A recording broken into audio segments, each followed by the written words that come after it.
Hello, fine viewers. Welcome to another React and Discuss. That was very formal.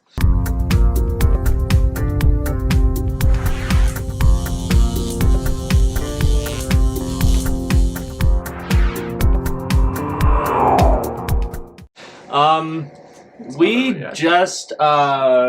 just watched the fifth chapter of Doctor Who Flux, entitled "Survivors of the Flux."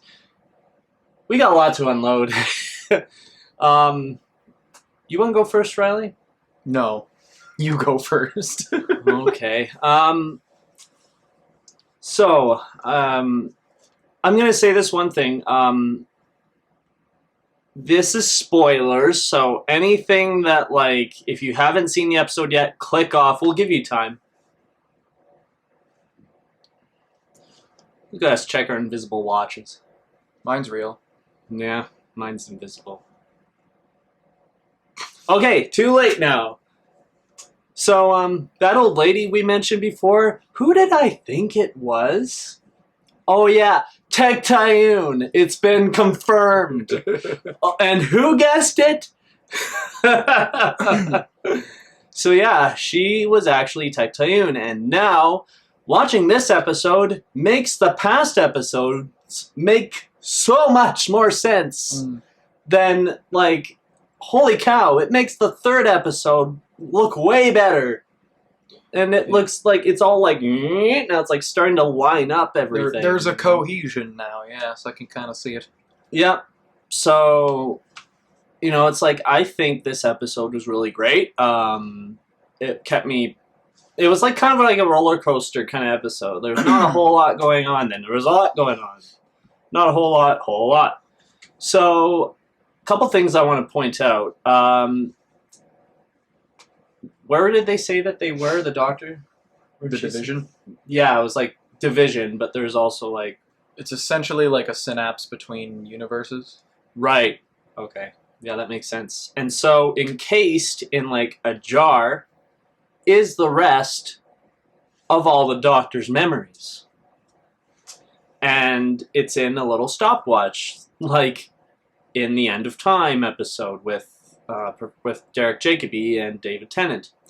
And then another one with someone else. And then kind of the same thing. There's the bell or hit the button or break the glass with the fugitive Doctor, with Joe Martin and stuff. So, that's a whole lot to unload, like, as itself. And then it turns out it was all part of this plan that Swarm and Azure had. I feel like I've overtalked. No, you're good. Keep going. And correct me if I'm wrong, but I think they caused everything else happening. No, that was Tech Tayun. The Flux, anyway. Tech Tayun caused the Flux. So the Ravagers were just prisoners of that, and they essentially escaped from her experimenting, and now they want to dust her. Yeah. So they did. They dusted her pretty bad. So she's no Time Lord no more. She got no regenerations left. That was her last regeneration. Once you get past your last, it's like you're a dead Time Lord anyway, so... Well, I don't think they're killing them. I don't think the dusting is necessarily killing... Well, they're just absorbing them, right?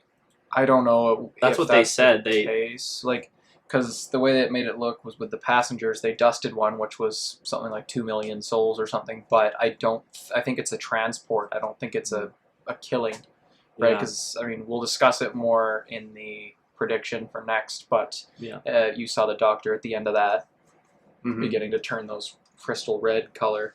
Yeah. So, what else did we take from this episode? We haven't even heard your thoughts yet. Elaborate. Well, there's a lot of time streams mixing right now. You have Williams, what's his name? James Williamson. James Williamson or something? His last name's Williamson. That's all I know. So, like a 1900s tunnel man. That's all I gathered from that. And then they have Jericho from the 60s, and then they have, of course, Dan and Yaz from the 2020s. Yeah. So that's been kind of an interesting take on things. They've kind of again, they've brought that cohesion with what's going on with the Doctor and Tech Tayun, but I don't really know what their plan is with Dan and Yaz. This was a product of the Weeping Angels, of course, but it seems kind of like a futile call to Carvanista. I don't know. He's like, I don't have time travel. Yeah. He's like, I don't have time travel, you idiot. I thought that was the most hilarious line. So I guess we'll see what. And then there's that guy who's like, fetch your dog, or what was I didn't catch a name from him. He didn't. But he was like, he didn't have one. Fetch your your dog. He was really funny. So yeah, like that was pretty cool. And then of course the whole unit thing going on like throughout the times. They started in the 50s. I don't know much about Unit. I know that Watch Classic Who. Martha Jones was Unit. That's about all I remember. Yeah, Martha Jones. She joined later on though. And then Kate Stewart. You've seen Kate Stewart before, haven't you? Yeah. Yeah. Yeah. So obviously, no getting past Kate Stewart. Holy cow, she saw right through him. And then she almost got turned into explosion pieces. We pronounced his name wrong. I apologize. It's not the Dean Serpent. It's not the Deviant Serpent. It's the Grand Serpent. I realize that now after I don't like that Dean Serpent guy. Dean Serpent. Yeah, that's me, Dean. His birth name, Dean Serpent. Yeah, if he went through like a human life, he would be Dean. Yeah, he looks like a Dean. Yeah, his snakes, Dean Jr. and Dean Jr. So okay, that works. I think. I don't know. Same Dean from the Iron Giant. Yeah. So what do you think, Riley, of this episode? I do like that they're kind of bringing everything together and they're finally starting to tell a story that makes sense. Yes. Like I said before, it just makes all the other chapters we watched previously make so much more sense. They set up the puzzle pieces, now they're connecting the dots. They're starting to fill more info, and we're just like, oh! And so I think our questions have been partially answered in this episode. So, yeah. Tell us what you think down in the comments below of the 5th chapter of Doctor Who Flux entitled Survivors of the Flux. Anyway, we'll see you guys in the next video. Bye-bye.